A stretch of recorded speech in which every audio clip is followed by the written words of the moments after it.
खान साहब की बातों से आप मुत्तफिक हैं कि फलस्तीन पुकार रहा है, बानी पीटीआई इमरान खान आएंगे तो हमारे लिए बेहतरी होगी, हमें अशिया खुर्दनोश भी मिलेगा, सपोर्ट भी मिलेगी, मुस्लिम उम्मा का लीडर। और फिर एक और सवाल मेरा ले ले कि इस्लामोफोबिया का क्रेडिट इमरान खान को जाता है और पाकिस्तान में कुछ कुव्वतें कहती है ये तो यहूदी का एजेंट है।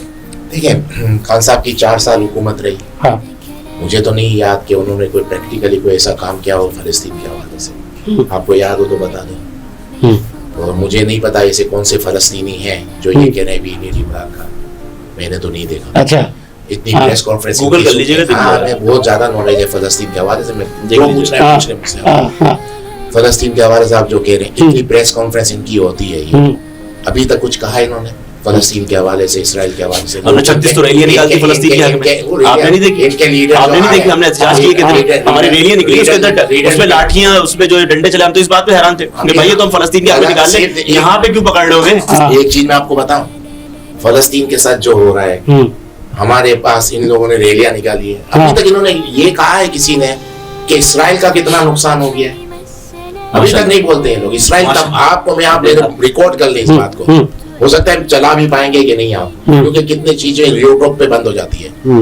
आप यकीन करेंगे नहीं करें, कुछ अरसे बाद इसराइल तबाह हो जाएगा। आज ये हालात है। कितने यूरोपियन कंट्री हैं जो इसराइल के साथ अब चलना नहीं चाहते। अमेरिका के अंदर डिबेट शुरू हो गई है, अमेरिका में एहतजाज हो रहे हैं। कभी आपने देखा था कि इसराइल 1948 से जुल्म कर रहा है? कभी किसी ने सपोर्ट किया यूरोप अवाम ने या अमेरिकन अवाम ने? इस बार इसराइल एक्सपोज हो गया। हम सबको मिलके सपोर्ट करना चाहिए। हम लोग कहीं, मुझे नहीं लगता किसी चैनल पे ज्यादा बात हो रही है। किसको? इसराइल को सपोर्ट करें? नहीं, फलस्तीन। हमें इस चीज को सपोर्ट करना चाहिए कि आगे जाके आप यकीन करें, मैं आपको जो कह रहा हूँ वही होगा। इसराइल तबाह हो जाएगा। इसराइल तबाह हो जाएगा। अब इसराइल कुछ अरसे बाद 2 स्टेट पॉलिसी पे नहीं है ना, 2 स्टेट पॉलिसी भी एक्सेप्ट नहीं कर रहा। कुछ अरसे बाद ये एक्सेप्ट करने आ जाएगा, वो भी नहीं होगा। वजह बताऊं क्या है? अब वो हालात नहीं रहे। देखें 1968 में 7 के अंदर, 1968-7 के अंदर 5 मुल्कों 5 दिन 6 दिन के अंदर इसराइल ने 3 मुल्कों के साथ जंग की और उनके इलाके खींची। उर्दन, जॉर्डन आ गया, मिस्र और सीरिया। ये गोलान हाइट्स हैं, ये सीरिया के हाथ में था। ये जो वेस्ट बैंक है ये जॉर्डन का था। और जिस गजा की हम बात कर रहे हैं ये एक्चुअल मिस्र का था। इसराइल ने तो फलस्तीन 5 दिनों में फतेह कर लिया। 6-7 महीने हो गए और इनके हालात कैसे हो गए? $30 करोड़ का एक टैंक इनका फलस्तीनियों ने तबाह कर दिया। तो मकसद कहने का आज हमको फलस्तीन को ये सपोर्ट करना चाहिए, ये बात करनी चाहिए कि अब इसराइल का खौफ नहीं लेना चाहिए। यहाँ पर हमारे चैनल से हो गए, हमारे लोग हो गए, पता नहीं इसराइल और अमेरिका से क्या डर रहे हैं। आप यकीन करें कि नहीं करें, इस बार जोग्राफिया चेंज हो जाएगा। हिस्ट्री देखें, फर्स्ट वर्ल्ड वॉर हुई, सल्तनत उस्मानिया खत्म हो गई। सही। सेकंड वर्ल्ड वॉर हुई, यूके खत्म हुआ, ब्रिटिश राज खत्म हुआ, दुनिया को आजादी दी। ये जंग जब खत्म होगी, आप देख लेना मिडिल ईस्ट से नाम वजूद मिट जाएगा इसराइल का और अमेरिका का। इसमें कोई चीज चेंज हो गया। आज यमन के पास देखो कैसा असला आ गया है। वजह क्या है कि रसिया का सपोर्ट इसलिए है कि उसके अपने प्रॉब्लम से, यूक्रेन की जंग में वो फंसा हुआ है, वो चाहता है कि उससे वो निकले, इसलिए सपोर्ट कर रहे हैं। चाइना साउथ सी है जो, उसकी वजह से चाइना अमेरिका से परेशान है। इन 2 मुल्कों का सपोर्ट आ गया है फलस्तीन।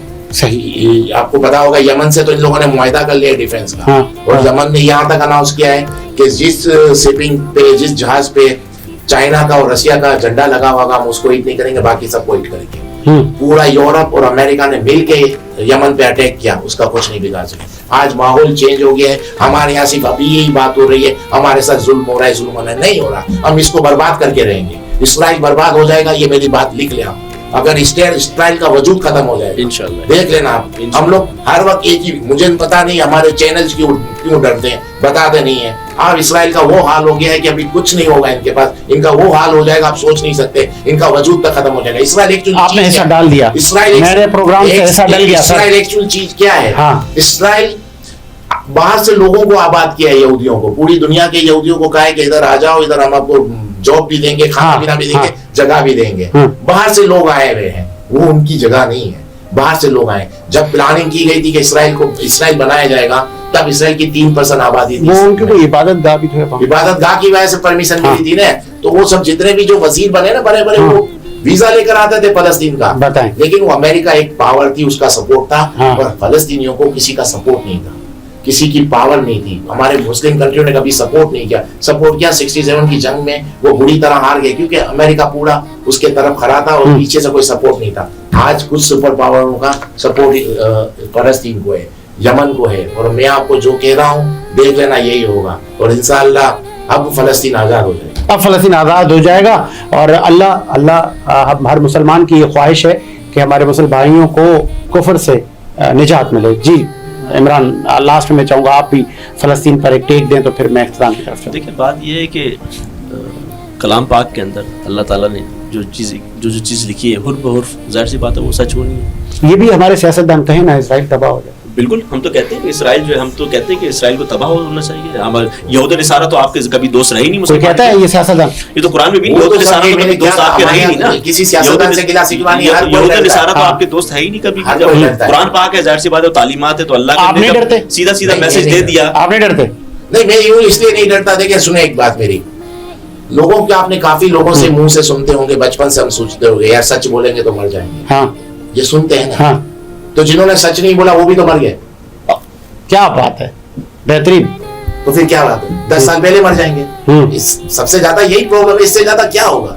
हम 10 साल पहले मर जाएंगे ना, हाँ, क्या बोले हाँ। मरना किसने नहीं है। नहीं तो पूरी दुनिया में आप ट्रेवल करते हैं तो आपको जान का खतरा नहीं है। लेकिन अल्लाह मालिक है, देखा जाएगा, मसला नहीं है। लेकिन इस चीज में देखें, कुछ चीज ऐसी होती है जिसमें कोई कंप्रोमाइज नहीं है। कोई compromise नहीं है। इसराइल बर्बाद होगा इंशाल्लाह, 100% बर्बाद। इसराइल बर्बाद होगा जी, और हम मेरी साजिद हुसैन की भी ख्वाहिश है कि इसराइल बर्बाद हो, जल्द बर्बाद हो।